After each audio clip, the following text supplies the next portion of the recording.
Bismillahirrahmanirrahim. Now this is our third lecture on the topic of bioavailability of a drug and if impact on bioavailability of physicochemical properties of drug and dosage form factors. Now in the third lecture we are going to start and discuss different factors affecting the concentration of a drug in solution in the GI fluid.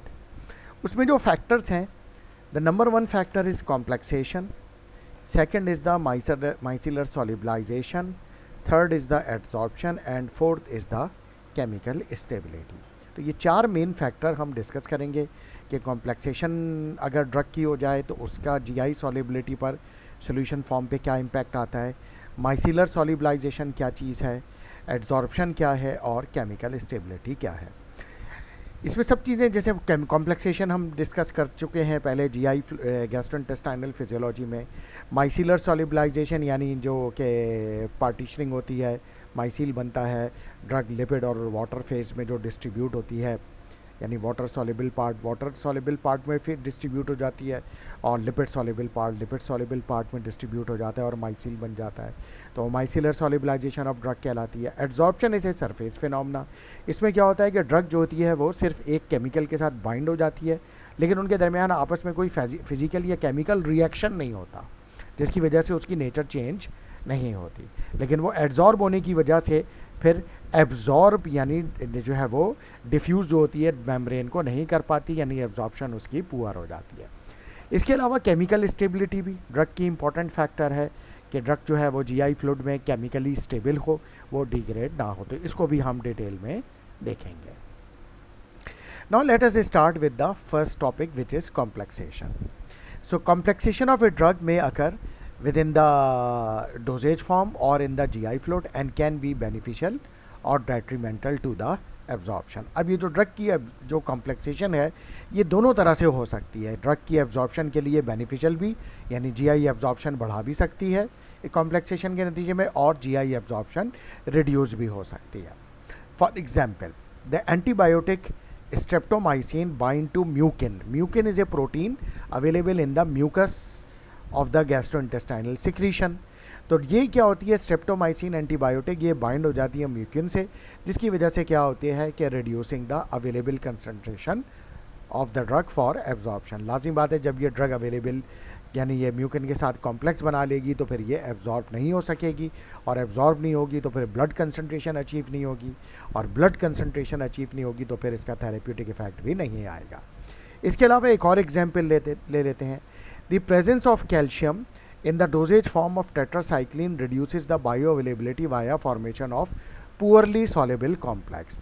और अगर इसी तरीके से calcium हो और वो tetracycline के साथ दिया जाए जो कि एंटीबायोटिक है तो टेट्रासाइक्लिन कैल्शियम के साथ एक कॉम्प्लेक्स बना लेगी जो कि पुअरली सॉल्युबल है. जब ये सॉल्युबल पुअरली हो जाएगी तो डिसोल्यूशन इसका टेट्रासाइक्लिन का पुअर हो जाएगा जिसकी वजह से इसकी एब्जॉर्प्शन नहीं होगी और बायोअवेलेबिलिटी नहीं होगी और बायोअवेलेबिलिटी नहीं होगी तो टेट्रासाइक्लिन का जो एंटीबैक्टीरियल इफेक्ट है वो अचीव नहीं होगा. अब ये कैल्शियम आया कहाँ? बाज़ दफ़ा हम डाइल्यूएंट के तौर पर डाई कैल्शियम फॉस्फेट यूज़ करते हैं एंटीबायोटिक से कैप्सूल्स में. तो अगर ये डाइल्यूएंट यूज़ किया होगा तो इसका कैल्शियम टेट्रासाइक्लिन के साथ बाइंड हो जाएगा और वो एक इनसॉल्युबल कॉम्प्लेक्स बना लेगा जीआई ट्रैक्ट में जिसकी वजह से उसकी एब्जॉर्प्शन और बायोअवेलेबिलिटी टेट्रासाइक्लिन की रिड्यूस हो जाएगी. Other examples of complex formation जो कि रिड्यूस करते हैं ड्रग बायोअवेलेबिलिटी की, that is amphetamine and sodium carboxymethyl cellulose and phenobarbital and polyethylene glycol. तो एम्फेटामाइन जब सोडियम कार्बोक्सी मिथाइल सेल्यूलोज के साथ अगर बाइंड हो जाए तो फिर इसकी बायोअवेलेबिलिटी कम हो जाती है, एब्जॉर्प्शन कम हो जाती है. इसी तरीके से फिनोबार्बिटॉल को ले लें, अगर ये पॉलीइथाइलिन ग्लाइकॉल के साथ यानी एक्सीपिएंट के तौर पे पॉलीइथाइलिन ग्लाइकॉल यूज़ किया गया है फिनोबार्बिटॉल में तो फिर इसकी एब्जॉर्प्शन रिड्यूस हो जाएगी क्योंकि ये कॉम्प्लेक्स बना लेगा पॉलीइथाइलिन ग्लाइकॉल के साथ और इस तरीके से ड्रग की बायोअवेलेबिलिटी कम हो जाएगी. But complexation is some time use to increase the drug solubility. तो जैसे हमने बताया था कि ये कॉम्प्लेक्सेशन या तो डेट्रीमेंटल होगी या बेनिफिशियल होगी. तो अब ये अभी तो हमने जो टेट्रासाइक्लिन की एग्जाम्पल पढ़ी, स्ट्रेप्टोमाइसिन की एग्जाम्पल पढ़ी, एम्फेटामाइन की एग्जाम्पल पढ़ी, फिनोबार्बिटन की, ये तो डेट्रीमेंटल इफेक्ट है यानी बायोअवेलेबिलिटी कम हो रही है और एब्जॉर्प्शन कम हो रही है.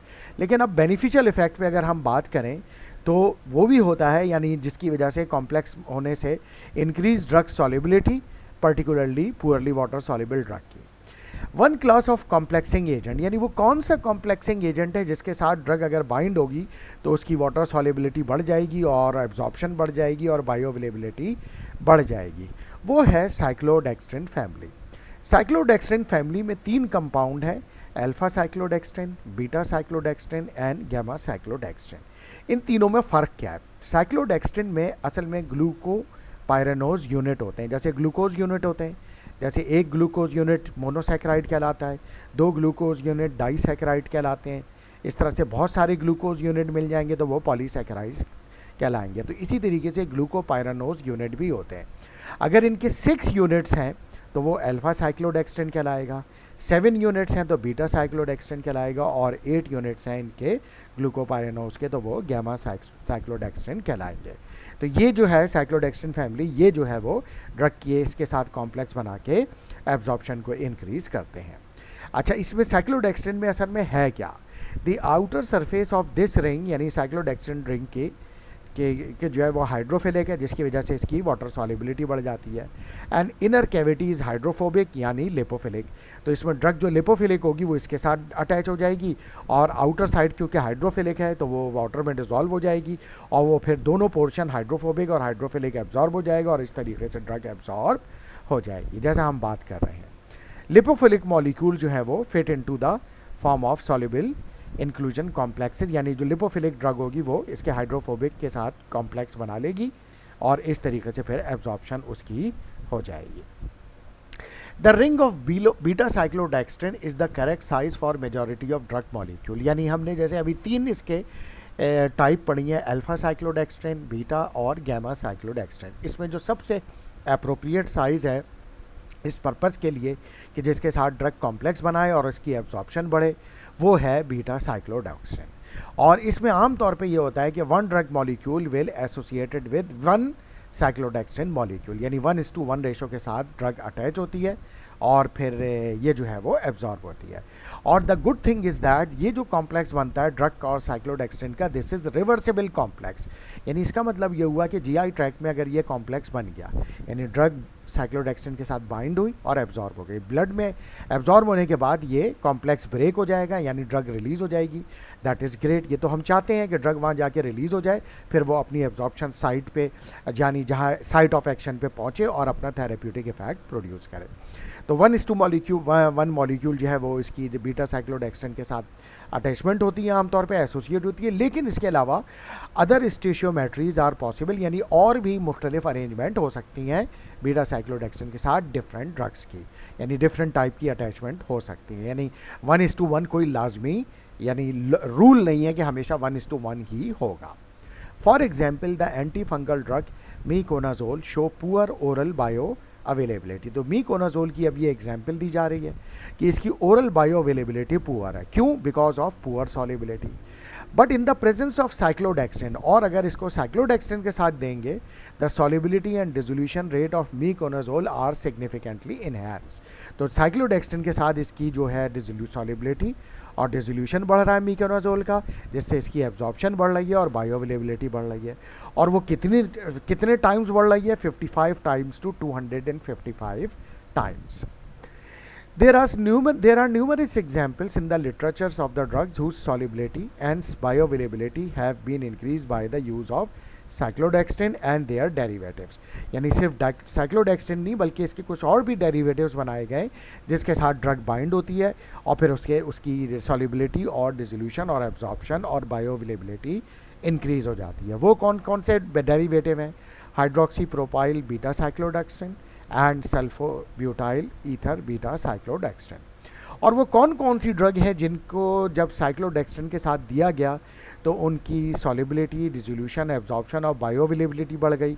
वो है पायरोक्सिकैम जो कि एनसेड है, इट्राकोनाजोल एंटी फंगल है, एंडोमिथासिन ये भी एनसेड है, पिलोकार्पिन या आई ड्रॉप्स होते हैं फॉर ग्लूकोमा, एंटीकोलिनर्जिक काम करते हैं, नेप्रोक्सिन है ये भी एनसेड है, हाइड्रोकॉर्टिसोन स्टीरॉयड है, डाइजिपाम सेडेटिव एंड एंजायोलाइटिक है, और डिजिटॉक्सिन जो कि कार्डिक ग्लाइकोसाइड है। Now the next is the complexation के बाद नेक्स्ट है micellar सॉल्युबलाइजेशन. Micellar solubilization can also increase the solubility of a drug in the gastrointestinal tract. The ability of bile salts to solubilize drugs depends mainly on the lipophilicity of the drug. अब कुछ drugs होती हैं जिनकी lipophilicity high होती है. अब problem ये होता है कि इनकी जो हाइड्रोफिलिसिटी क्योंकि कम है तो इनका डिसोल्यूशन रेट पुअर होता है. तो फिर अब ये क्या होता है कि अगर पेशेंट ने फैटी फूड लिया है तो ये फैटी फूड के अंदर डिज़ोल्व हो जाती हैं. अब फैट्स जो है वो वाटर के साथ, जो गैस्ट्रोइंटेस्टाइनल फ्लूइड है वो वाटर है, तो उसके साथ फिर इमल्शन बढ़ना ज़रूरी है. अब इमल्शन में क्या होता है, या तो वाटर इन ऑयल होता है या ऑयल इन वाटर होता है. तो ये ड्रग जो होगी, जो ऑयल प्रोपोर्शन होगी उसमें जो है वो डिस्ट्रीब्यूट हो जाएगी क्योंकि इसकी लिपोफिलिसिटी ज़्यादा है. तो अब ये ड्रग ऑयल यानी ऑयल में जब डिज़ोल्व होगी, भले वो ऑयल इन वाटर हो या वाटर इन ऑयल हो, लेकिन होगी ड्रग ऑयल में. लेकिन उसको स्टेबलाइज करने के लिए बाइल सॉल्ट इमल्सिफिकेशन के तौर पर काम करता है. तो इस इमल्शन को स्टेबल करता है. इस स्टेबिलिटी से जो जब वो इमल्शन एब्जॉर्ब होगा तो उसमें सॉल्युबलाइज्ड ड्रग जो होगी वो भी साथ में एब्जॉर्ब हो जाएगी. तो ये जो ड्रग जो होगी इसका जो पोर्शन है फैट सॉल्युबल पोर्शन जो कि इस ऑयल में डिज़ोल्व है, और जो वाटर सॉल्युबल पोर्शन जो उसके वाटर पोर्शन में डिज़ोल्व है, और वो एक डिस्ट्रीब्यूटेड फॉर्म में है पार्टीशनिंग किए हुए, उसको हम कहते हैं माइसील बनाना. और ये माइसीलर सॉल्युबलाइजेशन जो है वो इमल्शन को मेंटेन करके रखती है.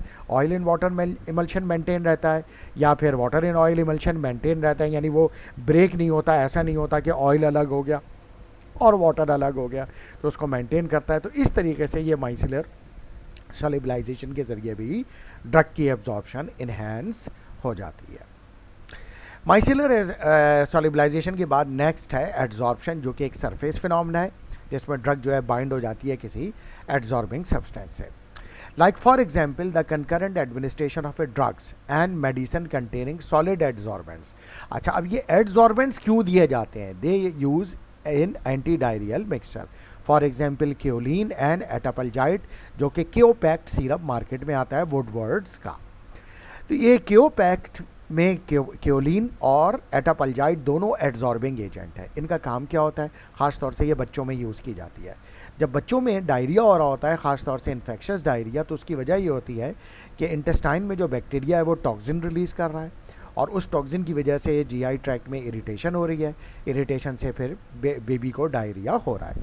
जब ये ड्रग दी जाएंगी एड्जॉर्बेंट, तो ये जब इंटेस्टाइन में जाएंगी तो वो जो टॉक्सिन रिलीज़ हो रहा है वो इस क्योलिन या एटापल्जाइड के साथ एड्जॉर्ब हो जाएगा, यानी बाइंड हो जाएगा, जिसकी वजह से फिर वो इरिटेशन नहीं कर सकेगा. वहाँ के जो ल्यूमिनल वॉल है यानी गैस्ट्रोइंटेस्टाइनल वॉल है, और इस तरीके से डायरिया कंट्रोल में आ जाएगा. तो ये जो टॉक्सिन बन रहा है और केमिकल्स बन रहे हैं, बैक्टीरिया हैं, वो इस एड्जॉर्बेंट के साथ अटैच होके स्टूल के साथ पास हो जाएंगे और यूं डायरिया जो होगा कंट्रोल हो जाएगा. लेकिन प्रॉब्लम ये है कि अगर वो पेशेंट जो है जो एड्जॉर्बिंग ड्रग के तौर पर ले रहा है एंटी डायरियल, अगर वो कोई और मेडिसिन भी ले रहा है तो वो भी इसकी सरफेस के साथ बाइंड हो जाएगी और उसकी एब्जॉर्प्शन नहीं हो सकेगी, जिससे उसकी बायो अवेलेबिलिटी कॉम्प्रोमाइज़ हो जाएगी.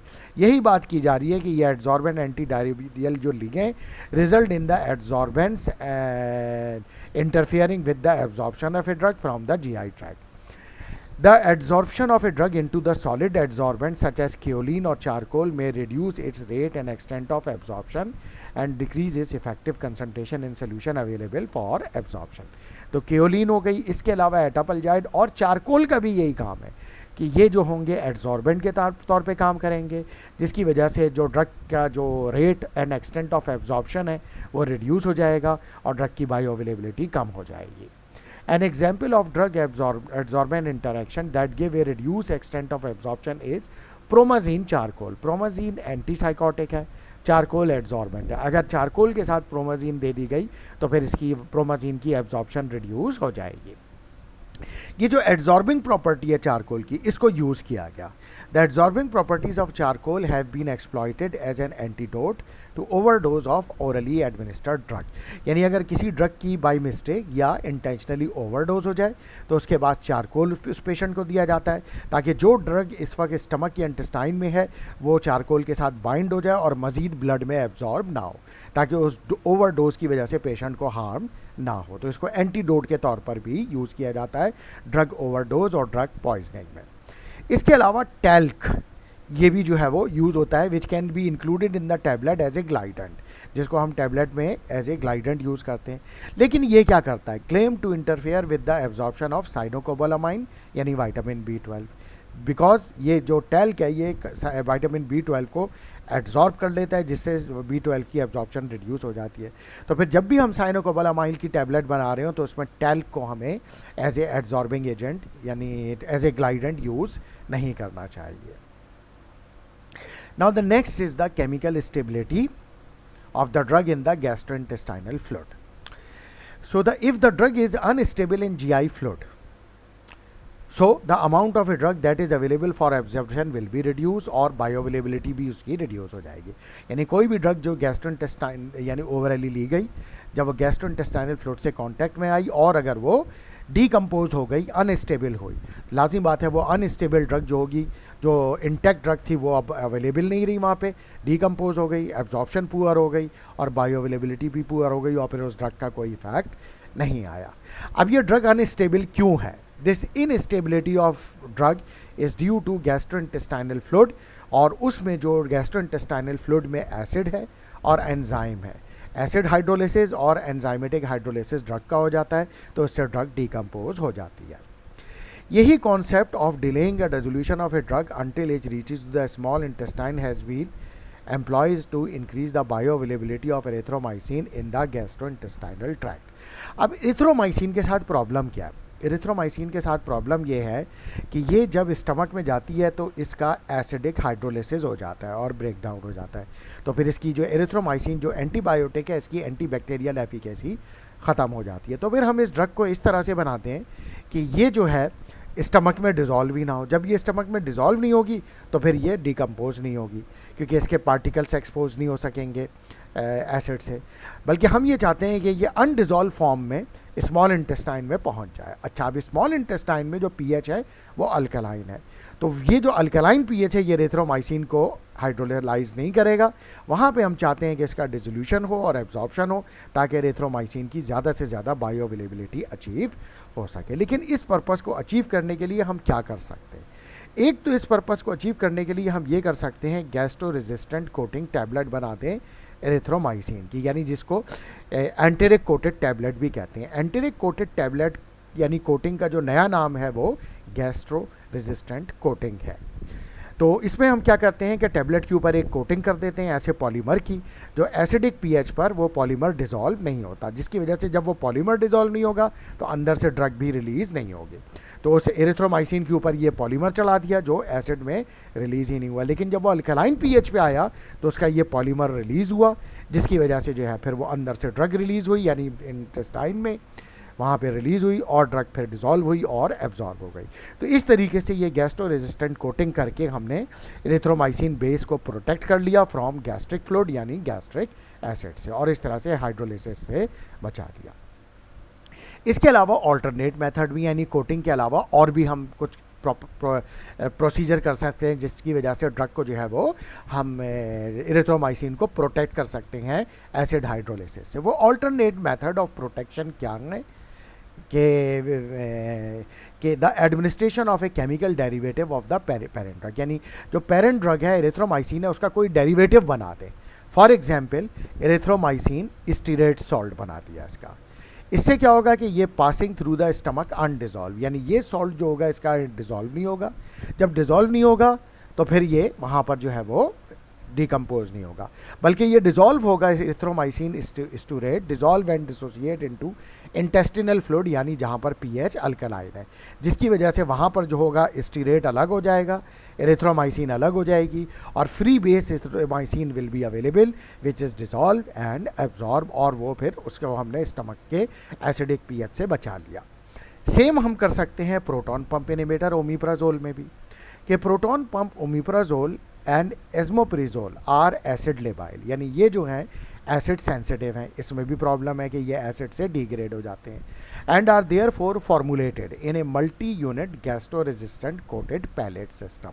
अच्छा, पैलेट क्या होते हैं? पैलेट ये होते हैं जैसे स्मॉल साइज़ के ग्रेन्यूल्स बना लेते हैं इन ड्रग के, उसके बाद फिर इनके ऊपर हम गैस्ट्रो रेजिस्टेंट कोटिंग कर देते हैं, यानी एंटेरिक कोटिंग कर देते हैं।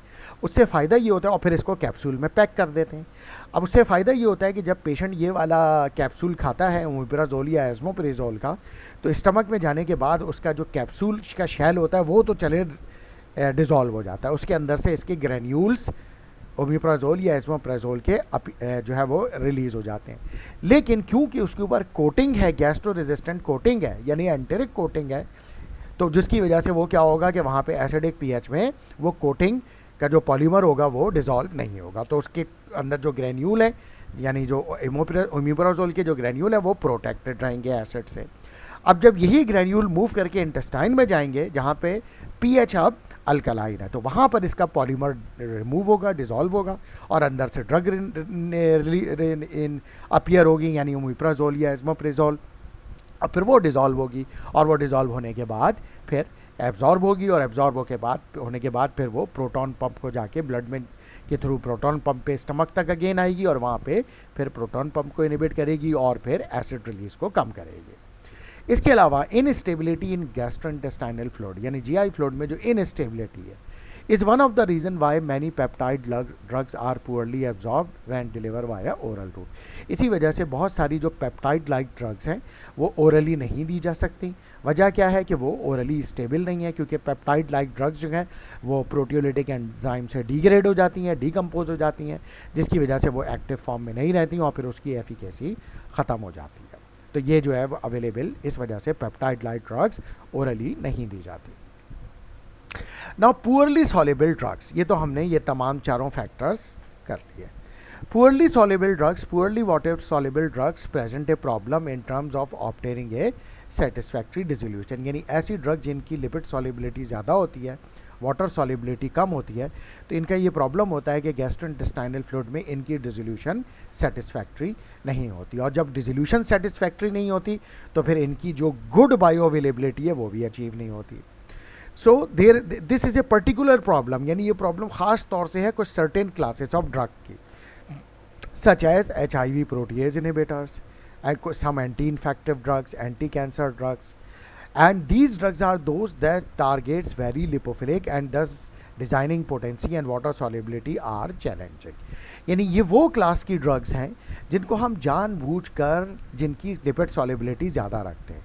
हम इनकी लिपिड सॉल्युबिलिटी ज़्यादा इसलिए रखते हैं, लाइक फॉर एग्जांपल मैं एग्जाम्पल के तौर पर एंटी कैंसर ड्रग को ले लेता हूँ, कि हम इनकी लिपिड सॉल्युबिलिटी ज़्यादा इसलिए रखते हैं कि हम ये चाहते हैं कि ये जो एंटी कैंसर ड्रग्स हैं ये कैंसरस सेल की सेल मेम्ब्रेन को क्रॉस करके सेल के अंदर जाएं और सेल के न्यूक्लियस को डीएक्टिवेट करें, ताकि वहाँ से जो सेल की जो मल्टीप्लिकेशन और रेप्लिकेशन और डिवीजन हो रहा है उसको स्टॉप करें।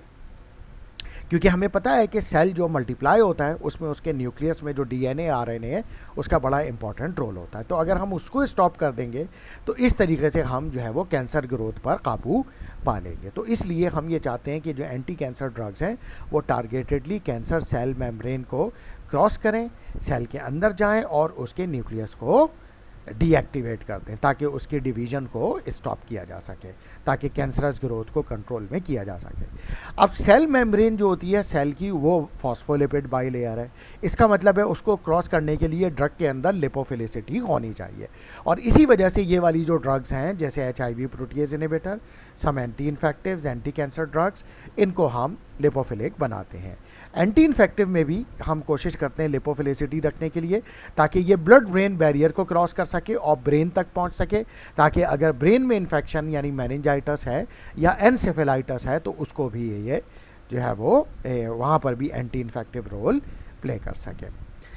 अच्छा, अब इस टारगेट को अचीव करने के लिए कि ये अगर पुअर सॉल्युबिलिटी है तो फिर और उसकी लिपोफिलिसिटी भी कॉम्प्रोमाइज़ ना हो, तो इसको ओवरकम करने के लिए कि यानी उसका डिसोल्यूशन भी सेटिस्फैक्ट्री हो जाए, बायोअवेलेबिलिटी भी सेटिस्फैक्ट्री हो जाए, और इसके अलावा उसकी पोटेंसी भी अचीव हो, यानी वो उसका एंटी HIV, एंटी इन्फेक्टिव या एंटी कैंसर इफेक्ट वो भी अचीव हो। तो इसके लिए मेडिसिनल केमिस्ट ने they have use many approaches by introducing the ionizable group in the drug, reducing the melting point of drug, changing the polymorph of the drug, or introducing prodrug to increase the solubility as well as the lipophilicity.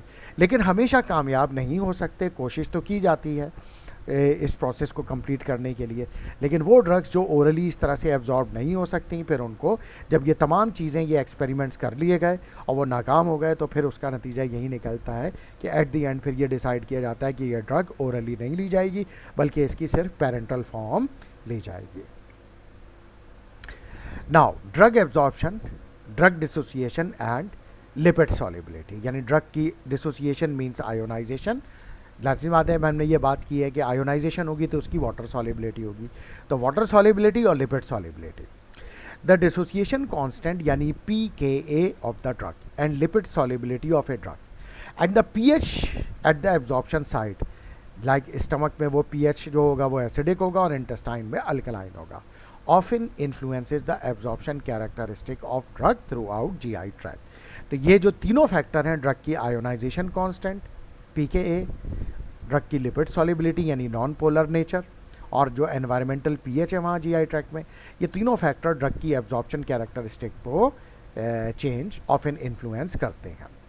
The inter relationship between the degree of ionization of a weak electrolyte, यानी कोई भी drug कितना dissociate होती है, यानी कितना ionize होती है, which is determined by dissociation constant और pKa, यानी आयोनाइजेशन किसी ड्रग की मालूम करनी है तो pKa वैल्यू से डिसोसिएशन कांस्टेंट से मालूम की जाएगी, and the pH at the absorption side, और जो pH और इस pKa यानी डिसोसिएशन कांस्टेंट का क्या ताल्लुक है, इसकी relationship, and the extent of absorption, और फिर वो कितना एब्जॉर्ब होती है, एंड और फिर वो उसकी लिपिड सॉल्युबिलिटी क्या है, वो डिपेंड करती है, यानी उसका जो रिलेशनशिप है वो है, या उसका आंसर हमें मिलता है pH partition hypothesis of drug absorption में, या सिंपली pH पार्टीशन हाइपोथेसिस में।